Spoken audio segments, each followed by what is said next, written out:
Hello learners, welcome back to our channel learn with నందు. ఇవాళ క్లాస్లో క్వశ్చన్లో హెల్పింగ్ వర్బ్ డిడ్ ఉంటే సమాధానం అంటే ఆన్సర్ ఎలా చెప్పాలి అనేది తెలుసుకుందాం.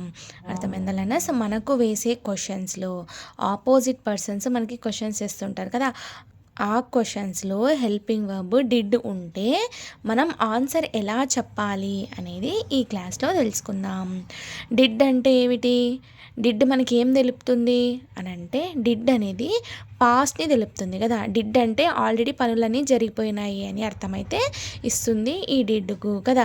డిడ్కు ప్రెజెంట్ వర్బ్ V1 వర్బ్ ఏమవుతుంది? డూ అవుతుంది కదా. డూ అంటే చేస్తాను అని అర్థం.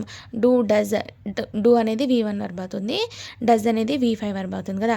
డూ డజ్ అనేవి ప్రెజెంట్ టెన్స్లో యూస్ చేస్తే, ఈ డిడ్ అనేది పాస్ట్ టెన్స్లో యూస్ చేస్తాము. డూ డజ్ అనేవి ప్రెజెంట్ టెన్స్లో అంటే ఇప్పుడు ప్రెజెంట్లో యూస్ చేస్తే, ఈ డిడ్ అనేది పనులు జరిగిపోయిండే వాటికి ఈ డిడ్ని యూస్ చేస్తారు కదా. జరిగిపోయిండే పనులను గురించి తెలుపుతుంది ఈ డిడ్ అనేది. డూ డస్ అనేవి పనులు చేస్తాము అనేదానికి ఈ డూ డస్ని యూస్ చేస్తారు. డూ డస్ అనేది ప్రెజెంట్ టెన్స్లో యూస్ చేస్తే, డిడ్ అనేది పాస్ట్ టెన్స్లో యూస్ చేస్తారు. అర్థమైందా? క్వశ్చన్లో డిడ్ ఉంటే అప్పుడు ఆ క్వశ్చన్ ఏ టెన్స్లో ఉందని తెలుపుతుంది, మనకు పాస్ట్ టెన్స్లో ఉందని తెలుపుతుంది కదా. అప్పుడు ఆన్సర్ కూడా మనము పాస్ట్ టెన్స్లోనే చెప్పాలి. అది ఎలా చెప్పాలి అనేది తెలుసుకుందాం. అర్థమైందా లెర్నర్స్? డూ డస్ అనేవి ప్రెజెంట్ టెన్స్లో యూస్ చేస్తే, అంటే S1 వాక్యాలకు యూస్ చేస్తే, ఈ డిడ్ అనేది S2 వాక్యాలకు యూస్ చేస్తారు, అంటే పాస్ట్ టెన్స్లో యూస్ చేస్తారు. అర్థమైందా లెర్నర్స్?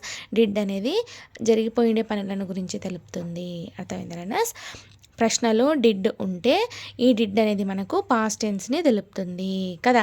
కొన్ని ఎగ్జాంపుల్స్ వర్బ్స్ చూద్దాం. V2 వర్బ్స్ పాస్ట్ టెన్స్ అంటే V2 వర్బ్స్ని యూస్ చేయాలి. అర్థమైందా learners? Vent go, went gone. Go, went, gone. V1 go అవుతుంది, వెంట్ అనేది V2 వర్బ్ అవుతుంది, గాన్ అనేది V3 వర్బ్ అవుతుంది కదా. పాస్ట్ టెన్స్ కాబట్టి V2 వర్బ్స్ని యూస్ చేయాలి కాబట్టి వెంట్ అనేది ఇక్కడ V2 వర్బ్ అవుతుంది. Go, went, gone. వెంట్కు V1 వర్బ్ ఏమవుతుంది? గో అవుతుంది కదా.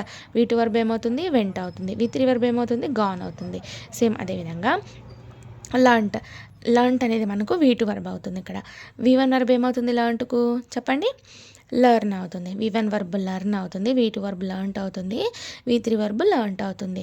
పాస్ట్ టెన్స్ కాబట్టి V2 వర్బ్ యూస్ చేయాలి కనుక లర్న్ట్ అనేది V2 వర్బ్ అవుతుంది. జంప్డ్కు V1 వర్బ్ ఏమవుతుంది? జంప్ అవుతుంది. V2 వర్బ్ ఏమవుతుంది? జంప్డ్ అవుతుంది. V3 వర్బ్ ఏమవుతుంది? జంప్డ్ అవుతుంది. పాస్ట్ టెన్స్ కాబట్టి V2 వర్బ్ని యూస్ చేయాలి కాబట్టి జంప్డ్ అనేది ఇక్కడ V2 వర్బ్ అవుతుంది. లౌడ్ అనేది V2 వర్బ్ అవుతుంది, బికాస్ పాస్ట్ టెన్స్ కాబట్టి. లౌడ్కు V1 వర్బ్ ఏమవుతుంది? లౌడ్ కదా. V1 V2 V3 loud. So loud అనేది V2 వర్బ్ అవుతుంది.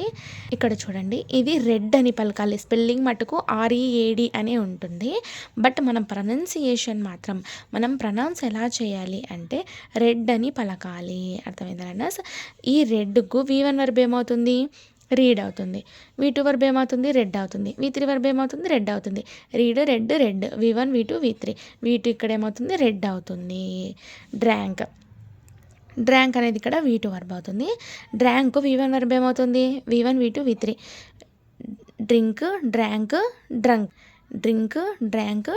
కదా. V2 వర్బ్ ఏమవుతుంది? డ్రాంక్ అవుతుంది. క్వశ్చన్ అనేది పాస్ట్ టెన్స్లో ఉంటే మనం ఆన్సర్ కూడా పాస్ట్ టెన్స్లోనే చెప్పాలి. అర్థమైందా లెర్నర్స్? పాస్ట్ టెన్స్ కాబట్టి V2 వర్బ్ని యూస్ చేస్తాము, పాస్ట్ వర్బ్నే యూస్ చేస్తాము ఆన్సర్లో కూడా. అర్థమైందా లెర్నర్స్? ఇప్పుడు కొన్ని ఎగ్జాంపుల్స్ చూద్దాం. ఎగ్జాంపుల్స్ చూసినట్టయితే మీకు క్లారిటీగా అర్థమవుతుంది. వాట్ డిడ్ యూ ఈట్ అనే క్వశ్చన్కి తెలుగులో అర్థం ఏంటి అంటే, వాట్ అంటే ఏమిటి? ఏమి అని అర్థము. డిడ్ అనేది మనకు పాస్ట్ టెన్స్ను తెలుపుతుంది. ఇక్కడ చూడండి, డిడ్ ప్లస్ ఈట్ ఏట్ అవుతుంది. V2 వర్బ్ అవుతుంది. ప్రీవియస్ క్లాస్లో తెలుసుకున్నాం కదా. V1 V5 వర్బ్స్లో డూ డజ్ అనేవి ఎలా అయితే దాగి ఉంటాయో, సేమ్ అదేవిధంగా V2 వర్బ్స్లో కూడా డిడ్ అనే హెల్పింగ్ వర్బ్ దాగి ఉంటుంది.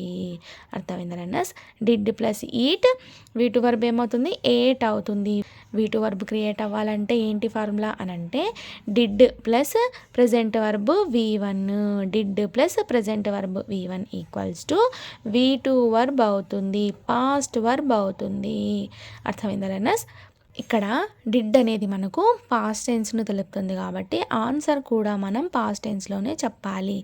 ఆన్సర్లో మనము V2 వర్బ్స్ని యూస్ చేయాలి. అర్థమైందా? వాట్ డిడ్ యూ ఈట్ అనే వాక్యానికి తెలుగు అర్థం, వాట్కు తెలుగు అర్థం ఏమవుతుంది, ఏమి అని అవుతుంది కదా. డిడ్ అంటే ఆల్రెడీ పని అనేది జరిగిపోయింది అని అర్థం, అంటే పాస్ట్ అని అర్థం అనమాట, పాస్ట్ టెన్స్లో తెలుపుతుంది. యూకు తెలుగు అర్థం ఏమవుతుంది, నీవు. సబ్జెక్ట్ అనేది సెకండ్ పర్సన్ సింగులర్గా వచ్చినప్పుడు యూకు తెలుగు మీనింగ్ ఏమవుతుంది, నీవు లేదా నువ్వు అవుతుంది కదా. ఈట్, ఈట్ అంటే ఏమిటి అర్థము, తినడం అనమాట. తినడాన్ని ఈట్ అని అంటారు కదా. ఇక్కడ డిడ్ ప్లస్ ఈట్ ఏట్ అవుతుంది, అంటే డిడ్ అనేది మనకు పాస్ట్ టెన్స్ని తెలుపుతుంది కాబట్టి ఈట్ అనేది ఈట్కు తెలుగు మీనింగ్ ఏమవుతుంది, తినడం అవుతుంది కదా. ఈట్ అంటే తిను అని అర్థం కదా. సో తిను అనేది ప్రెజెంట్ వర్బ్ V1 అవుతుంది. పాస్ట్లో మనం ఏమంటాం, తిన్నాము అని అంటావు కదా. ఏం తిన్నావు, ఇక్కడ సబ్జెక్ట్ అనేది నీవు వచ్చింది కాబట్టి డిడ్ ప్లస్ ఈట్ ఏట్ అవుతుంది కదా. ఈ ఏట్కు అర్థం ఏమవుతుంది అంటే తిన్నావు అని అర్థమైతే వస్తుంది. ఏం తిన్నావు, ఈ క్వశ్చన్కి అర్థం ఏమొస్తుందంటే నీవు ఏమి తిన్నావు అని ఈ క్వశ్చన్కి తెలుగు అర్థం అయితే వస్తుంది. అర్థమైందా లెర్నర్స్? డిడ్ ప్లస్ ఈట్ అంటే డిడ్ అనేది మనకి పాస్ట్ని తెలుపుతుంది కాబట్టి ఈట్ అనే దానికి తెలుగు అర్థం తిను కాబట్టి డిడ్ అనేది పాస్ట్ కాబట్టి ఆల్రెడీ తినేసినాము అని అర్థమైతే వస్తుంది. ఆల్రెడీ తినేసినావు, ఏం తినేసినావు అని అర్థమైతే వస్తుంది ఈ వాక్యానికి, ఈ క్వశ్చన్కి. అర్థమైందా లెర్నర్స్? ఆన్సర్ ఎలా చెప్పాలి అంటే డిడ్ అనేది పాస్ట్ని తెలుపుతుంది కాబట్టి ఆన్సర్ కూడా మనం పాస్ట్ టెన్స్లోనే చెప్పాలి. I ate idlis. నా ఆపోజిట్ పర్సన్ నన్ను అడుగుతున్నాడు, ఏమడుగుతున్నాడు, వాట్ డిడ్ యూ ఈట్ అని నన్ను అడుగుతున్నాడు. నేనేం చెప్తాను, ఐ ఏట్ ఇడ్లీస్ లేదా I ate puris, I ate dosa, ఇట్లా ఏదో ఒకటి నేను ఏం తిన్నానో అది చెప్తానమాట. అంటే నేను ఆల్రెడీ తినేసినాను కదా, నేను ఏం తినేసినాను అనేది ఇక్కడ చెప్తాము ఆబ్జెక్ట్లో. అర్థమైందా learners? Subject plus V2 verb plus object. అర్థమైందా learners? Subject plus V2 verb plus object. V2 verb అనేది మనకు పాస్ట్ టెన్స్ను తెలుపుతుంది, ఎందుకంటే క్వశ్చన్ కూడా పాస్ట్ టెన్స్లోనే ఉంది కాబట్టి. అర్థమైందా లెర్నర్స్? ఏట్ అనేది పాస్ట్ టెన్స్ను తెలుపుతుంది బికాజ్ డిడ్ అనేది మనకు పాస్ట్ టెన్స్ని తెలుపుతుంది కాబట్టి. డిడ్ అను పాస్ట్ ఉండడం వల్ల ఆన్సర్లో పాస్ట్ వర్బ్ వాడాము. అర్థమైందా లెర్నర్స్? డిడ్ అనేది మనకు పాస్ట్ని తెలుపుతుంది కాబట్టి ఆన్సర్లో కూడా మనము పాస్ట్ టెన్స్కు సంబంధించిందే వాడాలి. పాస్ట్ టెన్స్లో ఏ వర్బ్ యూస్ చేస్తాము, V2 వర్బ్ని యూస్ చేస్తాం. సో ఆన్సర్లో V2 వర్బ్ని యూస్ చేయాలి. వాక్యం క్వశ్చన్ అనేది ప్రెజెంట్ టెన్స్లో ఉంటే ఆన్సర్ కూడా ప్రెజెంట్ టెన్స్లోనే చెప్పాలి. క్వశ్చన్ అనేది పాస్ట్ టెన్స్లో ఉంటే ఆన్సర్ కూడా మనము పాస్ట్ టెన్స్లోనే చెప్పాలి. అర్థమైందా లెర్నర్స్? క్వశ్చన్ అనేది ఫ్యూచర్ టెన్స్లో ఉంటే ఆన్సర్ కూడా మనము ఫ్యూచర్ టెన్స్లోనే చెప్పాల్సి ఉంటుంది. అర్థమైందా learners?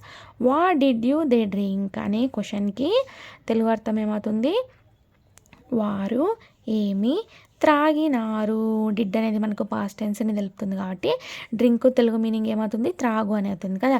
Did plus drink drank అవుతుంది, అంటే V2 వర్బ్ అవుతుంది కదా.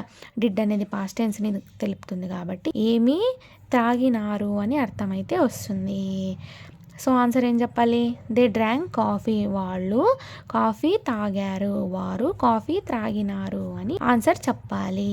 అర్థమైందా లెర్నర్స్? క్వశ్చన్లో పాస్ట్ హెల్పింగ్ వర్బ్ యూస్ చేశారు కనుక ఆన్సర్లో కూడా మనము పాస్ట్ వర్బ్ V2 వర్బ్ని యూస్ చేయాలి. డిడ్ ప్లస్ డ్రింక్ డ్రాంక్ అవుతుంది. అర్థమైందా learners? Where did you go, where did you go అనే క్వశ్చన్కి తెలుగు అర్థం నీవు ఎక్కడికి వెళ్ళావు, అంటే ఆల్రెడీ వెళ్ళావు, ఎక్కడికి వెళ్ళావు అని క్వశ్చన్ అయితే అడుగుతున్నారు. డిడ్ అనేది పాస్ట్ టెన్స్ని తెలుపుతుంది కదా. సో ఆన్సర్ కూడా మనము పాస్ట్ టెన్స్లోనే చెప్పాలి. నీవు ఎక్కడికి వెళ్ళావు అని నన్ను క్వశ్చన్ అడుగుతున్నారు, నన్ను క్వశ్చన్ అయితే అడుగుతున్నారు, నేను ఏం చెప్తాను, నేను స్కూల్కి వెళ్ళాను అని చెప్తానమాట answer. I went to school, did plus go went. Go అనేది ప్రజెంట్ వర్బ్ V1 అవుతుంది, డిడ్ అనేది పాస్ట్ హెల్పింగ్ వర్బ్ అవుతుంది. So did plus V1 verb equals to V2 verb అవుతుంది కదా. V2 వర్బ్ క్రియేట్ అవ్వాలంటే ఏంటి formula, did plus present verb V1 కదా. So V2 verb అనేది క్రియేట్ అవుతుంది.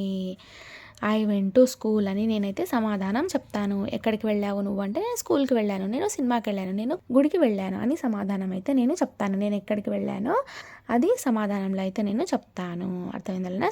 When did you come, when did you come అనే క్వశ్చన్కి తెలుగులో మీనింగ్ నీవు ఎప్పుడు వచ్చావు, నీవు ఎప్పుడు వచ్చావు అని ఈ క్వశ్చన్కి తెలుగు అర్థం అనమాట. ఆన్సర్ ఏం చెప్తావు? ఆన్సర్ అనేది ఏం చెప్తాం మనము? నీవు ఎప్పుడు వచ్చావు అని నన్ను అడుగుతున్నారు, నేనేం చెప్తా ఆన్సర్? నేను ఈరోజు వచ్చాను, లేదా మార్నింగ్ వచ్చాను, లేదా ఆఫ్టర్నూన్ వచ్చాను అని నేను ఎప్పుడైతే వచ్చానో ఆ టైమింగ్ అయితే చెప్తానమాట. నేను ఈరోజు వచ్చాను అనే వాక్యాన్ని ఇంగ్లీష్లో ఏమంటారు? ఐ కేమ్ టుడే, నేను ఈరోజు వచ్చాను. కేమ్ అనేది పాస్ట్ వర్బ్ V2 అవుతుంది. అర్థమైందా? What did they play, what did they play అనే క్వశ్చన్కి తెలుగు అర్థం వారు ఏమి ఆడినారు, వారు ఏమి ఆడారు అని ఈ క్వశ్చన్కి తెలుగు అర్థము. ఆన్సర్ ఏం చెప్పాలి? వాళ్ళు ఏం ఆడినారంటే వాళ్ళు క్రికెట్ ఆడినారు, లేదా వాళ్ళు వాలీబాల్ ఆడినారు. ఇట్లా వాళ్ళు ఏదైతే ఆడింటారో ఆ గేమ్ పేరు అయితే చెప్తామన్నమాట. అర్థమైందా? దే ఇక్కడ సబ్జెక్ట్ ఏమవుతుంది? దే అవుతుంది. So they plus did plus play equals to V2 verb అవుతుంది కదా. సో V2 వర్బ్, ప్లేడ్ అనేది V2 వర్బ్ ప్లస్ ఆబ్జెక్ట్, ఏ గేమ్ ఆడింటారో ఆ గేమ్ యొక్క పేరు. అర్థమైందా? దే ప్లేడ్ క్రికెట్ అని ఆన్సర్ అయితే చెప్పాలి. అర్థమైందా? మీరు గమనించాల్సింది ఏంటంటే క్వశ్చన్ అనేది ఫస్ట్ క్వశ్చన్ ఏ టెన్స్లో అడిగినారు, ఏ టెన్స్లో అడిగినారు అనేది మీరు గుర్తించాలి. ఆ టెన్స్ని మీరు గుర్తించినట్టయితే మనం ఆన్సర్ కూడా అదే టెన్స్లో చెప్పాలి. అర్థమైందా? మీరు క్వశ్చన్ అనేది ఏ టెన్స్లో ఉంది అని గుర్తించాలి. ఆ క్వశ్చన్ అనేది ఏ టెన్స్లో ఉంటే మీరు ఆన్సర్ కూడా అదే టెన్స్లోనే చెప్పాల్సి ఉంటుంది. అర్థమైందా? ఈ క్లాస్లో ఏం తెలుసుకున్నారు? డిడ్ అనే హెల్పింగ్ వర్బ్ క్వశ్చన్లో ఉంటే సమాధానం మనము ఏ టెన్స్లో చెప్పాలి అనేది మీరు తెలుసుకున్నారు కదా. Thank you so much for watching this video. Please subscribe to Learn with Nandu channel for more videos. Thank you.